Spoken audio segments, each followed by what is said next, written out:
to shine. It's time to shine. Now's the moment you were created for. Can you feel it's right? Come on, let's go. You're in control. So tell me what you want.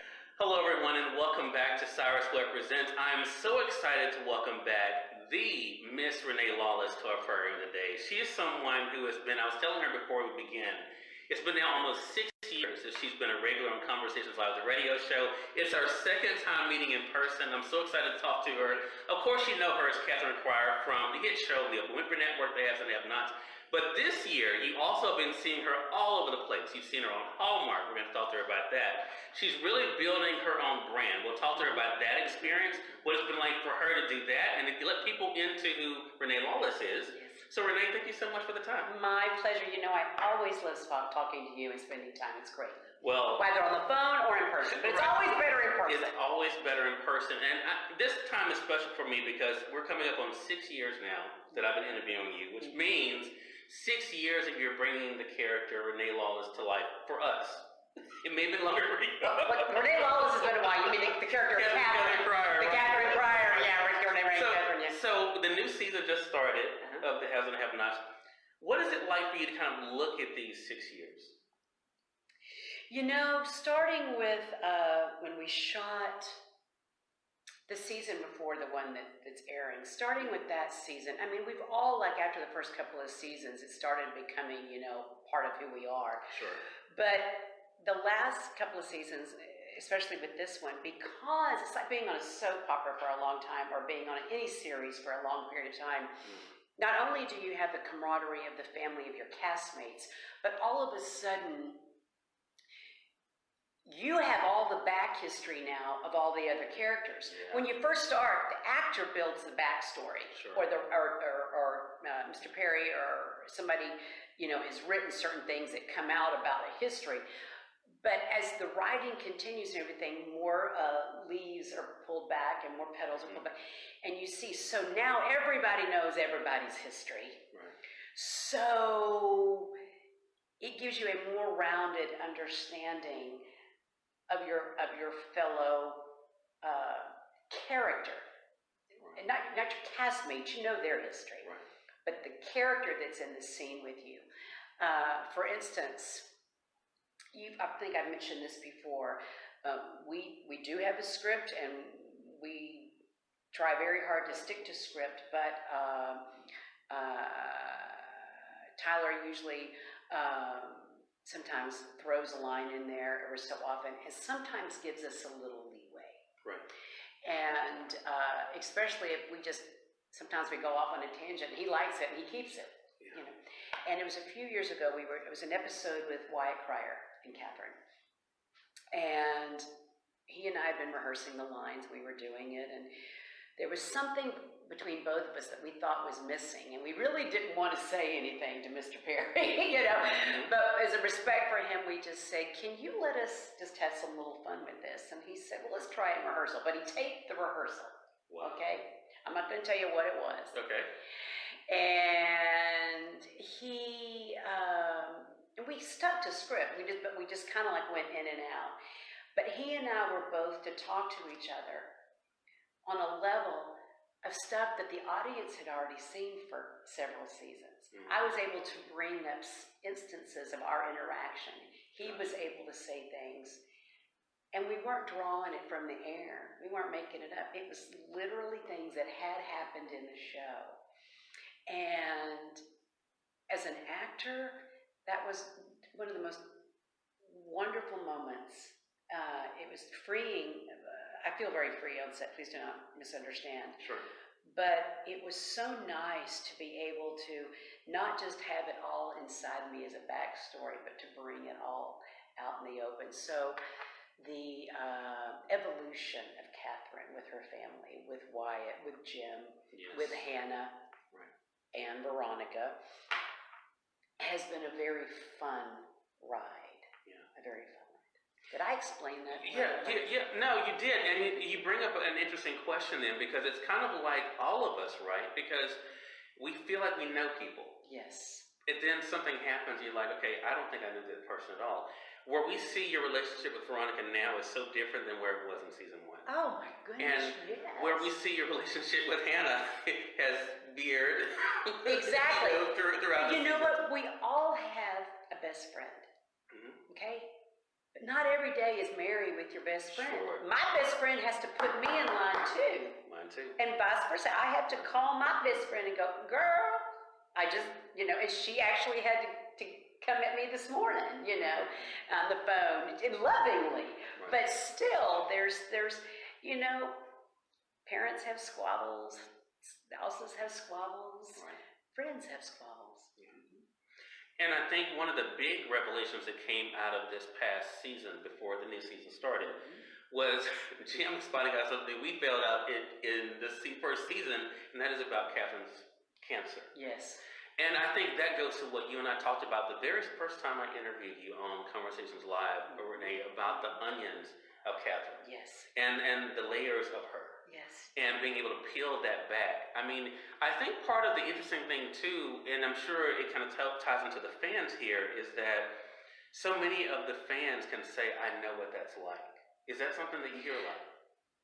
I hear it almost 98% of the time. I get it in emails from, our website things, or I get it on social media, on Facebook, Twitter, even Instagram.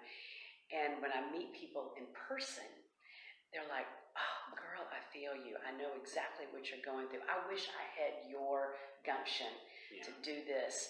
And I said, I can relate to this. And I think I said this, you were the first person I said this to you is, 50 million women can't relate to having $50 million. But 50 million women can relate to the 50 million problems or something like that. I don't remember exactly how I worded it, but I remember it was something like that. Exactly. And they get it. And the thing I like about Catherine, her issues have, other than trying to pay off the police, really don't have anything to do with money. Right.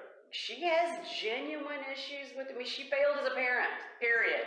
She's failed as a parent. And she's sometimes failed as a friend. And so when she's tried to be the good friend, she's a little misunderstood. Sure. And she's not naive. She's not naive. But sometimes out of touch.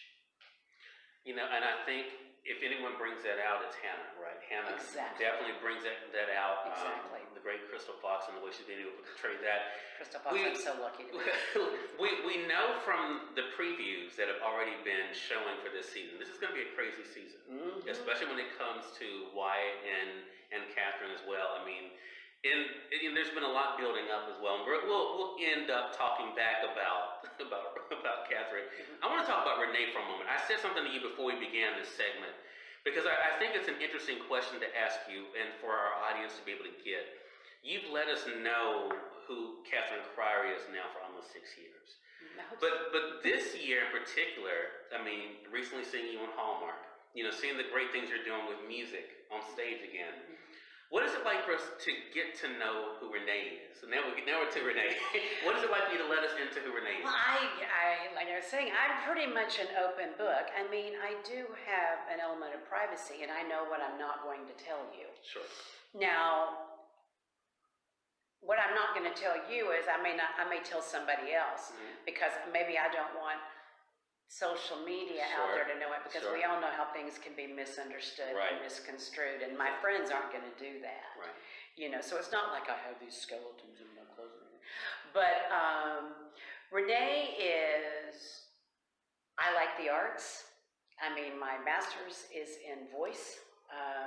I thought for a long time I was going to be an opera singer, and in college I realized that's not really what I wanted to do, and I wanted to go in musical theater, and I have an extensive musical theater background with Broadway, and while I have not left that behind, I'm hopefully trying to bring that get back to some of my theater roots, and I'm working on that. But I'm still doing concerts. Right. But also, as you know, because of Hallmark Home and Family, which I've been on, golly, I think I just did my 10th appearance. I love to craft. Yeah. I love decor. I have opinions about travel and music. And so, with much encouragement, and I know I've talked about this, the Renee's Way or the Highway is actually happening. Oh my goodness. You hear it. You hear this it. summer that goes live. If you Google Renee's Way or the Highway.com now, it is just a holding pattern. When it goes live, there will be a social media blitz like you've never heard of. I'm hoping to get my Instagram page up soon, but I kind of want to line that up in line with the actual blog when it goes up. Okay. Then that will eventually be a YouTube. It will also have a YouTube presence. And this will all be going live. It's happening. I know it's going to go live because it's happening now in 2019 this summer. So stay tuned. The only reason it's not happening sooner is that I'm going out of town. Right. But I'm going to be away and working for a while, and I have to put a little things on hold. But it's been a teaser. It's been something that I really didn't care about, and with much encouragement, it has actually happened. And it's going to have a lot of my crafting that I do, not only through Hallmark Home and Family, but that I do on the side. I just threw a very large baby shower for Edwina Finley, actually. Oh, wow. Cool. That whole side of Renee, like I put on Facebook today, on one of my pages, I said, maybe I should have been a kindergarten or elementary school teacher. Not the teaching part, but the arts and crafts, because I could really rock a macaroni picture. Well, Renee, this is really interesting because I think for those of us who were introduced to you, we were introduced to you as an actress. There are those who know you for what you've been able to, accomplish on stage. How does it feel now to be in front of the camera as you? Oh, I love it. The only problem is I keep forgetting the camera's rolling. I'm not going to say anything inappropriate, but I allow myself to make mistakes. Yeah. Renee makes mistakes. Renee, I've had a horrible week. You're going, what kind of week? Can you trust me when I tell you I've had a really bad week? Not a bad week is like, the house didn't fall down or anything like that. It's just been, an emotional roller coaster week for me. We all have it. We had bad days. I had a bad audition. Hey, I'll admit it. Hey, I had a bad audition. It happens. And,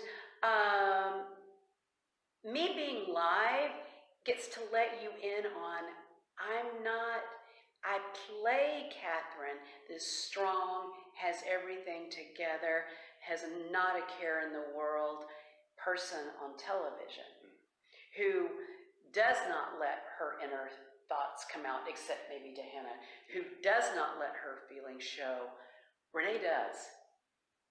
I get upset. And I cry, and I don't like people on the freeway, and I yell at people behind the wheel of my car. And right now, every single solitary room in my home is a mess. I have been going nonstop since the middle of February, and I have not had a chance. I'm not talking about mopping the floors. I'm not talking about something like that. I do every so often bring a housekeeper in to help me with my deep cleaning. But every single room, it is my goal this weekend to pick up my stuff. Yes, I pick up my own stuff. If I made the mess, and I'm a little perfectionist in this. I could bring somebody over to help me, but I'm like, doesn't go there. Yeah. I would be micromanaging, and it would not be right, and I would be happy. So Gotcha. I have to pick up my own stuff. So yes, Renee Lawless, unlike Catherine Cryer, has a very messy house right now. I think a lot of us can relate. If you don't mind, let's talk about the trip. Because Yes. I think if you guys are not following her on Instagram, you have to do it. And for those who are just tuning in, you're watching Cyrus Represents. I'm here today with Miss Renee Lawless. That's actually her handle on Twitter. So make sure you guys are following her on Twitter as well. We're talking with her, of course, about the show that you guys know her from, The Haves and Have-Nots, but also what she's doing as herself. One of the things that she's able to do now is the work she's been able to showcase through Hallmark. More of that is coming. She's going to let you guys know at the end of our segment how you guys can stay connected with her. You shared with us on Instagram a part of your recent trip. To Israel. To Israel, right? Israel. What was we saw the physical trip, but what was the spiritual side of that life? Because there were some moments, I think, saw a picture and I thought, there has to be a story there. What was the spiritual side of that life for you?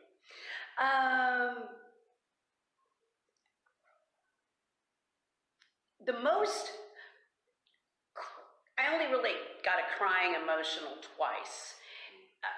Everything else was, at the end of the day, Jesus is in heaven. My God, my Lord is alive and breathing. So I don't, while the sadness of what happened to Jesus on the Via Dolorosa, Caiaphas' house, all that is sad, I rejoice that he is no longer, in the grave. But I remember it was near the last 4 days we were there was when we hit Jerusalem. And I didn't post this picture. The next day I posted a pretty picture. But we had gone through a tunnel and we come out and they said, okay, look to your left. And that was this beautiful view of the old city of Jerusalem with the dome of the rock and the wall. And I just sobbed. And there's no way in the bus I could have captured what I was. There was just something about just coming through a tunnel. It was like, and then seeing light. It was just this overwhelming feeling. I am in Jerusalem. I couldn't express that. And then I was able to, one of the pastor's wives and myself led in singing in a church that was right off the Via Dolorosa, and we led just like a little, it was a very small church, and we just kind of, just led into some praise and worship singing. We did Amazing Grace.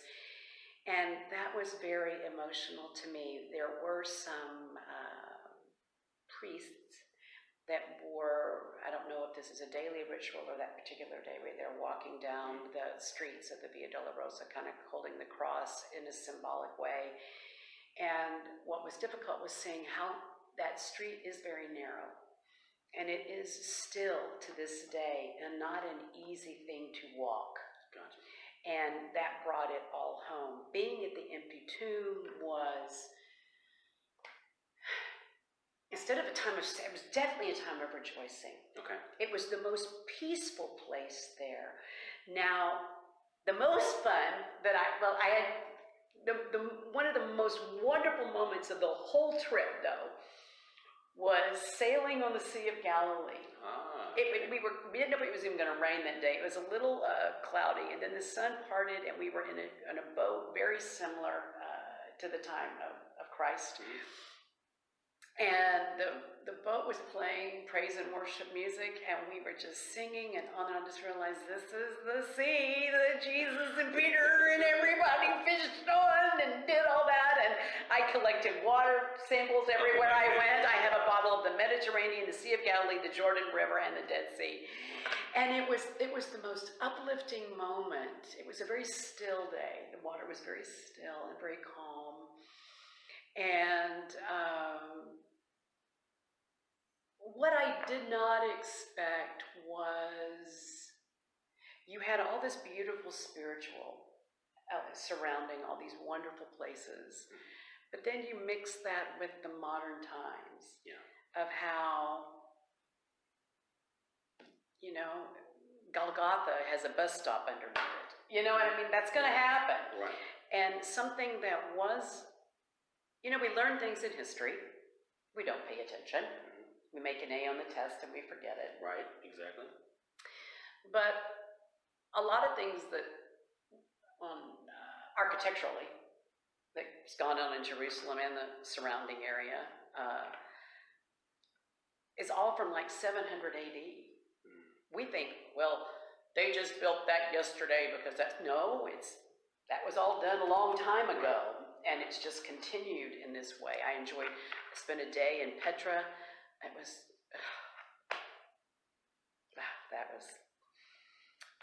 and I think something that I still do, I went to Italy a year ago. I'm going to be in Africa this summer on a mission trip. It's a mission trip, and I'm glad we're going back to work so I can pay for all that.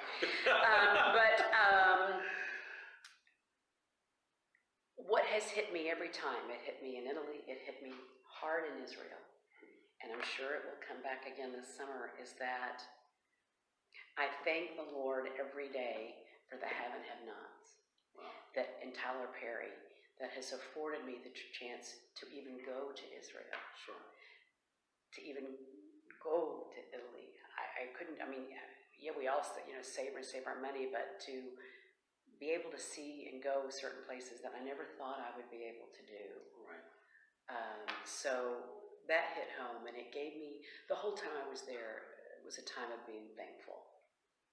Your appreciation, though, Renee, and I've interviewed you now several times, but that appreciation that you have for where you are is something that's come through every time. And the first I don't time, want to take it for granted. well, and you said that actually the first time we met in this very room, actually, that you don't want to take it for granted. But I do want to talk about another thing that you and I joke a lot with my friends about this, about the power of patience. Because in your very first interview with me, again, this is almost 6 years ago, you talked about that TV was the dream. That was the dream for you. And now you are living that dream. Yes, I am. But you didn't give up on the dream. What is it that kept you from not giving up on it?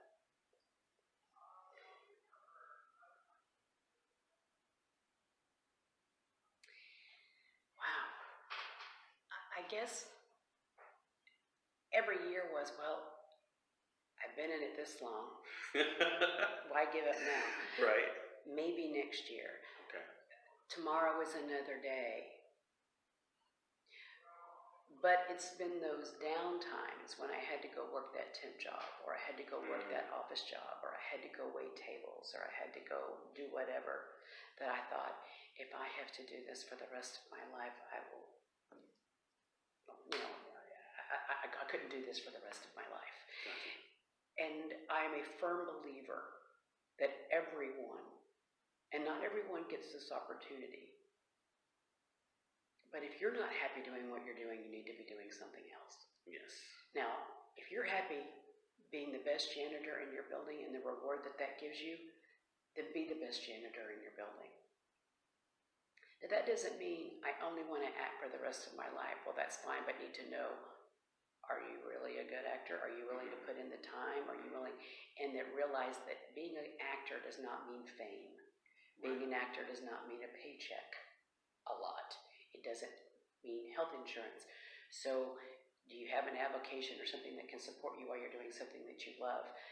But if you don't enjoy what you're doing, in that same vein, what does bring you happiness? Steve Harvey just said that this week. I just saw something on Facebook. He was talking to a gentleman who had an office job and was laid off.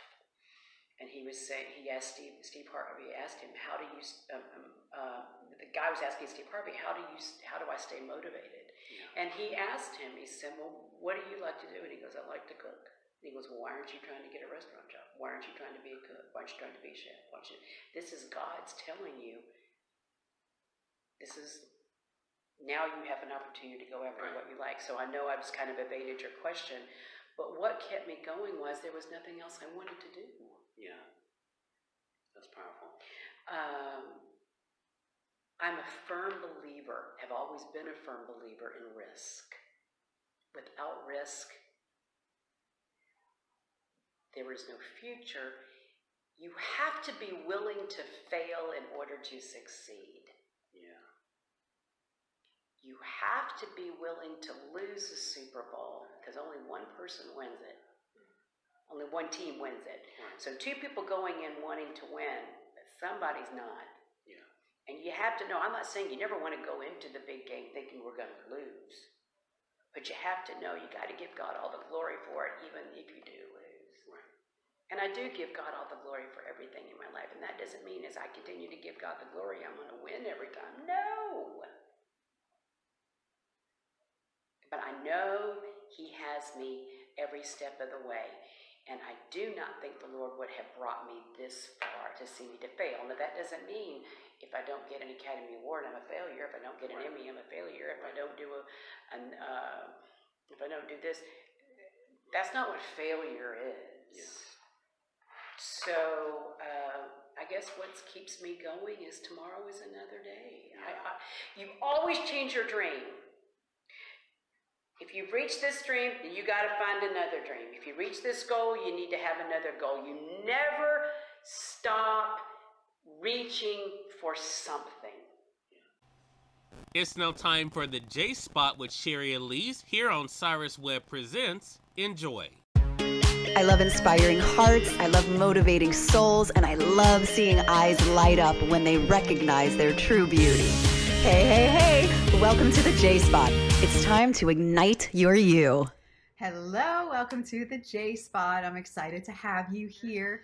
Today I just wanted to talk about vulnerability with you. And the reason why this topic is so important to me is simply because it took me a long time to come to terms with a few things. There was this part of me, a big part of me actually, that worried about, would people still like me once I shared this? Would people still see me the same way? Would I be accepted?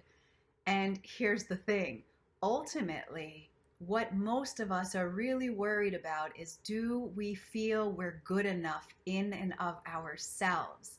So, me coming forward quite a few years ago about the fact that I wear a wig wasn't ultimately about everyone else. I thought it was. I thought I worried if people would like me enough, but what it came down to was, did I believe that me having to wear a wig made me less worthy or less valuable in the world? And what I want you to understand and encourage you to really dig deep about is that your value and your worth has no basis on anything external, on any title that you own, on anything that you own, on any success that you had, any achievement, anything. Your value and worth come from you simply being born, being here right now, in this moment, drawing breath, being who you are. That's it. Isn't that worth taking a big exhale? So the moment that I shared about me wearing a wig, and man, I shared it with the world. I was very public about it, and I still am. But the moment that I did that, people gathered around me. People loved me more. People loved the vulnerability. They felt more comfortable in their own skin. But their love for me didn't make me love myself anymore. What I found was that I was able to accept myself more. And so in my own self-acceptance, as I was, has made my journey and my self-love that much better, that much bolder and brighter, and my life that much more joyful. Wherever you are in the world right now watching me, please hear me. Who you are, as you are right now, is perfection. Don't ever forget it. Don't ever lose it. Don't ever question it. Thank you so much for tuning into the J Spot, and I cannot wait to see you next week. Have a beautiful day and a beautiful life.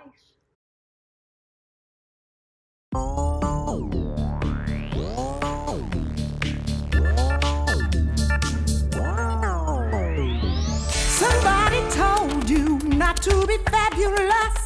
They tried to take your soul. Guess what? They lied.